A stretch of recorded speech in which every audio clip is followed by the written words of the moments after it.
Right, ఇక digital exclusive లో మనం చూస్తున్నాం. విజయనగరంలో సాఫ్ట్వేర్ ఉద్యోగి డెత్ మిస్టరీ వీడింది. ఎట్టకేలకు అది ఆత్మహత్యగా నిర్ధారించారు పోలీసులు. అయితే విజయనగరంలో సాఫ్ట్వేర్ వ్యక్తి హత్య గురవటం మనం ఇంతకు ముందే చూసాము. అయితే ఈ కేసుకు సంబంధించి పోలీసుల విచారణ కొనసాగిస్తున్నారు. అయితే దీనికి వివాహేతర సంబంధమే కారణంగా కూడా పోలీసులు నిర్ధారించారు. నెమలాం గ్రామంలోనే దూరపు బంధువైన వివాహితతో ఇతను సంబంధం పెట్టుకున్నాడని, ఇక ఈ సంబంధం కారణంగా ఎవరైతే వివాహిత మహిళ ఉందో ఆ మహిళ మరిది ప్లాన్ ప్రకారమే వ్యక్తిని చంపేసినట్లు కూడా పోలీసుల విచారణలో తెలుస్తుంది మనకు. అయితే దీనికి సంబంధించిన డీటెయిల్స్ ఒకసారి చూద్దాం. వివాహేతర సంబంధం పెట్టుకున్నాడనే అనుమానంతోనే తెరలాం మండలం నెమలాంకి చెందిన సాఫ్ట్వేర్ ఇంజనీర్గా వర్క్ చేస్తున్న ప్రసాద్ అనే వ్యక్తి ప్రాణాలు కోల్పోవడం కూడా మనం చూస్తున్నాం. తన వదినతో సన్నిహితంగా ఉంటున్నాడని, అతన్ని దూరం చేయాలని వదిన మరిది ఎవరైతే ఉన్నారో ఆ మరిది పథకం ప్రకారమే అన్నతో కలిసి హత్య చేసినట్లు కూడా తెలుస్తుంది. దర్యాప్తు చేస్తున్న పోలీసులు అధికారులు కూడా ఈ కేసు మిస్టరీని త్వరలోనే ఛేదించనున్నట్లు కూడా మనకు అర్థమవుతుంది. అయితే విశ్వసనీయ సమాచారం ప్రకారం ఒకే గ్రామం, దూరపు బంధుత్వం వల్ల ప్రసాద్ సదరు వివాహితతో సన్నిహితంగా ఉండటాన్ని ఆమె మరిది తట్టుకోలేకపోయాడు. భర్త అమాయకుడైన మరిది ఉన్నత చదువులు చదివి ఉద్యోగ అన్వేషణలో ఉన్నాడు. అయితే ఆమె ఫోన్కి ప్రసాద్ పంపిస్తున్న మెసేజ్లను వాట్సాప్ వెబ్ ద్వారా ల్యాప్టాప్లో మరిది డైలీ చూస్తూ ఉండేవాడు. ఇక బెంగళూరు వస్తానంటే ఉద్యోగం చూపిస్తానని కూడా ప్రసాద్ ఆమెకు పంపిన మెసేజ్లు కూడా చూసి మరిది మరింత రగిలిపోయాడు. తెర వెనుక ఈ వ్యవహారాన్ని అన్నకు నూరిపోసి ఎవరైతే సాఫ్ట్వేర్ ఉన్నారో అతన్ని హతమార్చేందుకు పథకం రచించాడు. బెంగళూరు నుంచి పెళ్లి చూపులకు వచ్చిన ప్రసాద్ సోమవారం పొరుగురులోని తాతగారి ఇంటికి వెళ్లటం ఆ వ్యక్తి చూడడం కూడా జరిగింది. ఇక రాత్రి ఫోన్ చేసి నెమలాం సమీపానికి అతన్ని రావాలని కూడా అన్నదమ్ములిద్దరూ కోరారు. ఇక దాంతో అతను వస్తున్న క్రమంలో మార్గ మధ్యంలోనే మాటేసి తొలుత అతన్ని కర్రలతో బాగా చితకబాదారు. ఇక ఆ తర్వాత బండరాయిని ప్రసాద్ తలపైన ఉంచి ఊపిరాడకుండా చేశారు.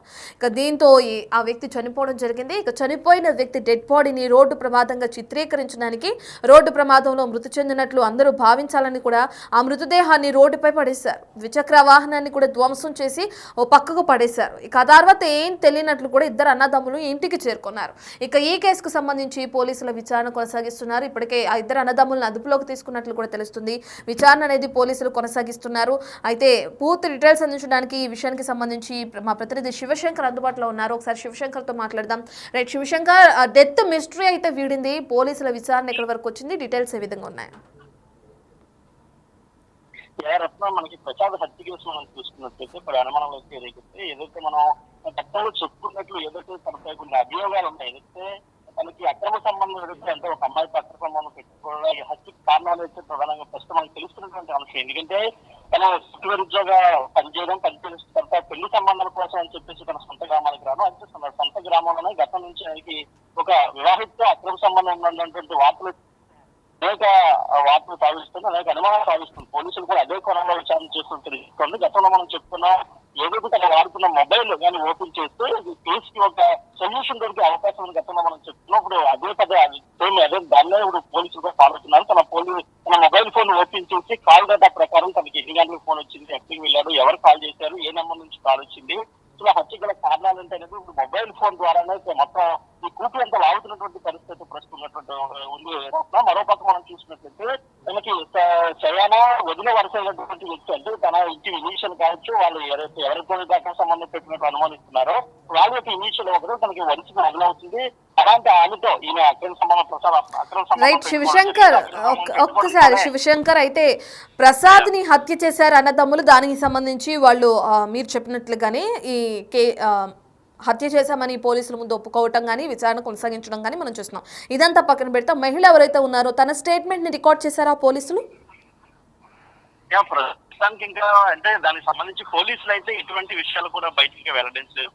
డిఎస్పీ భవ్యారెడ్డి ప్రెస్ మీట్ పెట్టి పూర్తి స్థాయి మొత్తం విచారణ జరిగిన తర్వాతనే అన్ని విషయాలు కూడా బయటికి చెప్పడం జరుగుతుంది. ఇప్పటికీ ఆవిడ వెల్లడించారు. అయితే మనకి తీసుకున్నట్లయితే ఎవరైతే వివాహిత అక్రమ సంబంధం పెట్టుకున్నాడో వారి యొక్క అన్నదమ్ములే ఈయన హత్య చేసేట్లయితే ప్రస్తుతం అనుమానిస్తున్నారు. ఎందుకంటే చివరిగా వాళ్ళతోనే ఫోన్ మాట్లాడారు. వారు ఫోన్ కాల్ వచ్చిన తర్వాతనే బయటికి వెళ్ళినట్లయితే పోలీసులు అనుమానిస్తున్న పరిస్థితి. తర్వాత వాళ్ళు ఆ నాగావళి వాళ్ళు నది వల్ల ఆయన చంపేయడం, కర్రలతో రాళ్ళతో కొట్టి చంపేయడం, చంపేసిన తర్వాత తీవ్రమైన కోపం ప్రాంతంలో ఉండడంతో వాళ్ళిద్దరూ కూడా అటు నెమ్మా బూజ్వల్ గ్రామాలు రెండు గ్రామాల మధ్యలో నడి రోడ్డు మీద శవాన్ని వేయడం జరిగింది. Right, thank you Shivshankar.